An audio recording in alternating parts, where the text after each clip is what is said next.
Welcome to the Shango Diaries, where passion meets vulnerability and love unfolds one story at a time. Modern, raw, and unapologetically real. Get ready to dive into the unexpected. This is the Shango Diaries, written by M. Madison. Episode 13, Pressure and Passion. Monica's juggling act is getting real, too real. Work deadlines are relentless, co-parenting is a battlefield, and Shango, he's pulling her deeper into something she can't quite define. In this episode, her inbox is flooded with high-stakes production demands, tense convos with her ex, and late-night exchanges with Shango that blur the lines between love and obsession. The pressure is on, and Monica's got choices to make. Will she rise to the occasion or crack under the weight of it all? All right. Welcome back to the Shango Diaries. We're back in 2008 with Monica and week 13, Week 13 of Monica's emails. And yeah, this is where like all the drama. It is about to pop off. It really does. Okay, so anyone who's like just joining us, this is the real deal. We're reading Monica's emails from 2008. And No filter? No filter. Yeah. She was an associate producer on this crazy MMA reality show called Iron Ring. Oh, yeah. Iron Ring. Single mom trying to co-parent. And she's got Shango in the mix. Oh, and Shango's a whole other situation. He is a whole other situation. So last time we left off, there was a lot of tension at work. Co-parenting was not going well, and Shango, let's just say it was complicated. Complicated is putting it mildly. Let's get into it. We start with work, and Monica sends this like frantic email to her team, and it's basically a to-do list from hell. Yeah. She's like looking for equipment, she's scouting locations, she's managing logistics. Yeah, trying to keep this huge production on track. And it's like, girl, how are you doing all of this?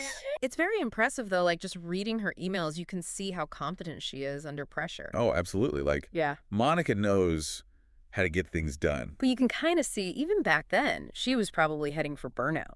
Oh, for sure. And, it wasn't just work she was dealing with.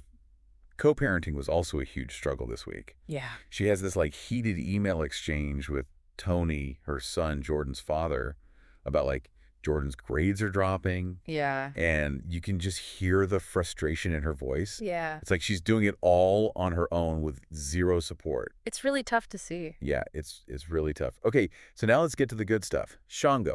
Oh, Shango. Episode 13 starts off with Valentine's Day, and they're celebrating. Romantic. Gifts, late night rendezvous.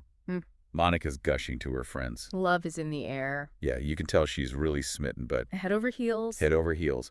But as the episode goes on, things start to take a turn. Yeah. Monica's emails to Shango become like way more emotional. More intense. Intense. And there's this hint of like insecurity that starts to creep in. Yeah, you can almost feel her like questioning where she stands with him. And the weird thing is Shango's response is like totally changed too. He goes from romantic to demanding like what happened. Right. And then there's that comment. Oh, the comment. That out of come comment. That was a shocker. It really was. And it was like out of nowhere. I know, right? And of course, Monica confronts him about it. Well, yeah. Which leads to this back and forth. But Yeah. what's wild is Monica ends up apologizing to him. Really. I know. It's like, what? It's a red flag for sure. It makes you wonder about the power dynamic in their relationship. Yeah. Is she making excuses for him? Is he manipulating her? It's a lot to unpack. Definitely a lot to unpack, and we're just getting started. Right. So we've got all this drama. Unfolding work is crazy. Co-parenting is a nightmare. And now things with Shango are getting shaky. It's like a recipe for disaster. It really is. They'd have to wonder how much more Monica can take before it all falls apart. So Monica's apologizing to Shango, but his comment was way out of line. Yeah, it's almost like she's trying to convince herself that everything's okay. Right. Because she's so invested in this relationship that she's willing to just kind of ignore these red flags, you know? And she's telling him in these emails how much she loves him and how he's the only man that she wants. And his response is so cold. I know. It's like he doesn't even care. Yeah, and he basically tells her that she needs more than he can give. And that she should go get it elsewhere. Ouch. Yeah. I mean, that's gotta hurt. But instead of like calling him out on it, Monica tries to like smooth things over. She sends him this long apology email. Blaming it on work stress. Which, let's be real, she is under a lot of pressure. Oh, absolutely. Between work and co-parenting and this relationship, it's a lot. It's a lot for anyone to handle. But, Yeah. Okay, so here's where things get interesting. Okay. Remember the out of come comment? How could I forget? Right. Well, Monica's not letting that one slide. No, she's not. She basically tells Shango, like, if you're going to apologize, here's how you can do it. Okay. A list of her favorite shoe designers. That's Monica for you. She knows what she wants. Absolutely. She's like, actions speak louder than words. Honey, show me you're sorry with some designer goodies. I mean, who wouldn't love a new pair of Jimmy Choos? Right, exactly. But Shango, being Shango, he can't just let it go. No, he's got to make it a whole thing. He turns it into this lecture on, like, high-end footwear. Like, he's trying to prove he knows more about fashion than she does. Right. And then he makes this condescending comment comparing her favorite designers to, like, a general practitioner doing gynecology work. Oh, my God. I know, it's so rude. So rude. But Monica, she doesn't back down. She's like, I'm financially responsible, and hey, I'm rocking these Michael Kors shoes like a boss. Yeah, she's not letting him get to her. No. But you can tell she's hurt. Like, she just wanted a nice gesture, and instead, she got attitude. Yeah, and it's sad because it seems like all she wants is some affection and reassurance from him. And he's not giving it to her. Not at all. And then she sends another apology. Another apology. I know.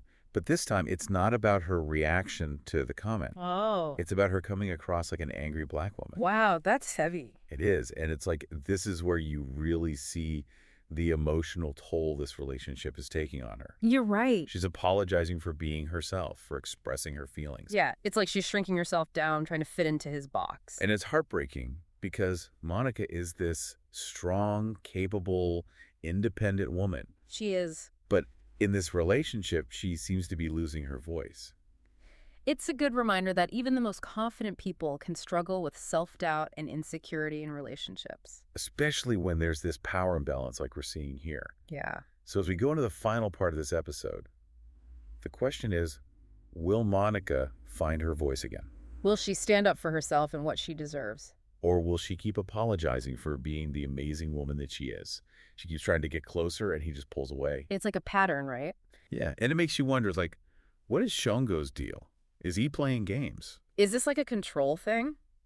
It's hard to know for sure because we're only seeing things from Monica's side, Right, through her emails. But there's some serious red flags. Yeah. The way he deflects and those dismissive comments, he has to be the one in control. It's all a bit much. It is, and who knows what's happening when they're actually together. Right. There could be a whole other layer of drama we're not even seeing. Exactly. So, like, where does this leave Monica and Shango? Are they headed for a breakup? Well, that's the million-dollar question, but I think what's important is that Monica realizes her worth. Yes. She deserves someone who respects her and supports her. Absolutely. Monica's amazing. She's killing it at work. She's a great mom. She's got it going on. She doesn't need to apologize for being a boss, and she definitely doesn't need a man who tries to hold her back. Preach it. So this episode is a good reminder that we all deserve to be in relationships that lift us up, not tear us down. 100%. So what do you guys think? Is there hope for Monica and Shango, or is this the end? Let us know, and make sure you like and come back next week for more of the Shango Diaries. And that's a wrap on this episode of the Shango Diaries. Woo, Monica stays in the deep end, doesn't she? But hey, that's the love, life, and the chaos in between. If you're feeling the story, make sure to subscribe, leave a review, and share it with your peeps. I am Madison, and trust me, there's so much more to come. Until next time, keep your hearts open and your inbox is spicy. Or maybe that'd be the DMs right about now. Anyways, see you next week in the next episode. Bye.